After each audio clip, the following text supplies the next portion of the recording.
Nous allons voir comment migrer gratuitement un PC avec le système Windows 7 ou Windows 8.1 vers Windows 10.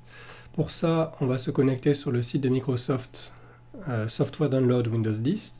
Pour ça, il suffit de taper Windows 10 dans n'importe quel moteur de recherche et le résultat apparaît dans les premiers liens.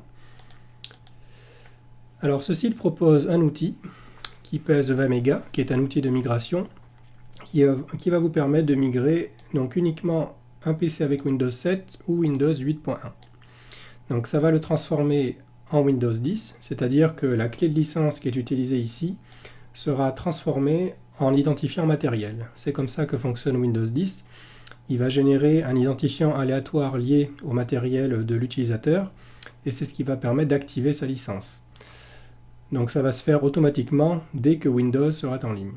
Et pour les réinstallations futures, si le matériel n'a pas été changé, il suffira de le connecter à Internet et il ira s'identifier automatiquement.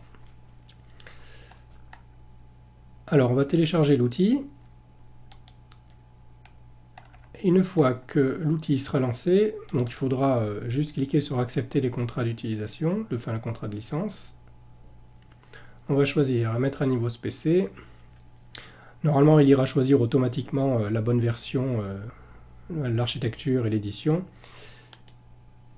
Alors pour savoir si vous avez une version 32 bits ou 64 bits, il suffit d'appuyer sur la touche Windows puis sur la touche R et de taper DXDiag.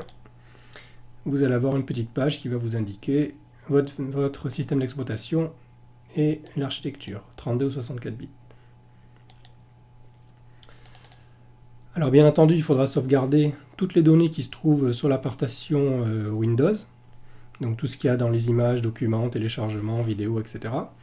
Les mettre sur un disque dur externe, même si l'outil propose justement de conserver les fichiers personnels des applications.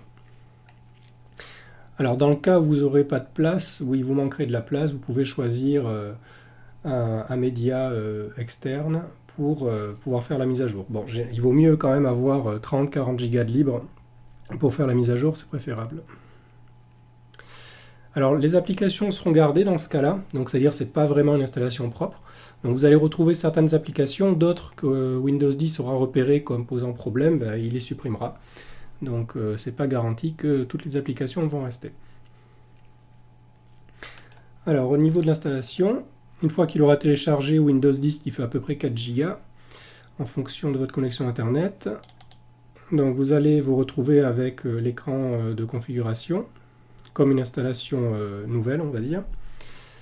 Donc vous pouvez cliquer sur le micro pour désactiver Cortana, l'assistant vocal, donc choisissez votre région, la disposition du clavier. On peut ajouter un clavier anglais pour les jeux, pour basculer entre clavier QWERTY ou AZERTY, mais on peut le faire après.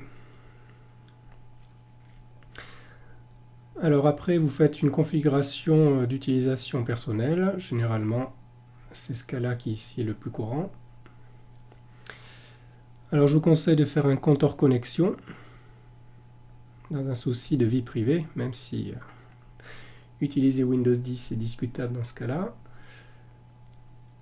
Alors donc là vous choisissez non pour ne pas créer de compte Microsoft.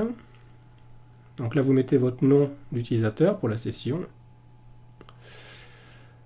Alors vous pouvez refuser l'assistant de Cortana si vous n'en servez pas. C'est ce que je vais faire. Donc l'historique des appareils, si vous n'avez pas une Surface ou un Android Phone, ou je veux dire un Microsoft Phone, c'est pas la peine d'activer l'historique, donc vous cliquez sur non. Alors la reconnaissance vocale en ligne, vous pouvez ne pas l'accepter si vous comptez ne pas vous servir de Cortana. Pareil pour l'emplacement, si vous ne voulez pas partager votre emplacement, vous cochez non. Alors ça c'est pour localiser l'appareil, si vous ne voulez pas, donc vous faites non, parce que si vous activez ça, vous êtes obligé d'activer la fonction localisation, bien entendu. Au niveau des envois de données, vous pouvez choisir basique, parce que si vous me laissez complet, il y aura à peu près tout ce que vous faites avec l'ordinateur qui sera renvoyé à Microsoft. Donc encore une fois, au niveau de la vie privée, c'est discutable. Donc vous pouvez mettre basique. L'écriture, donc vous pouvez mettre non. Et les expériences personnalisées, non plus. Et l'identifiant unique de publicité, vous pouvez mettre non.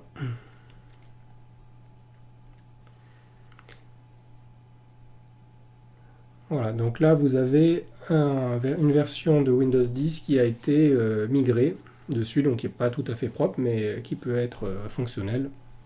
Donc ça c'était la version facile pour mettre à jour son Windows 7 ou le Windows 8.1.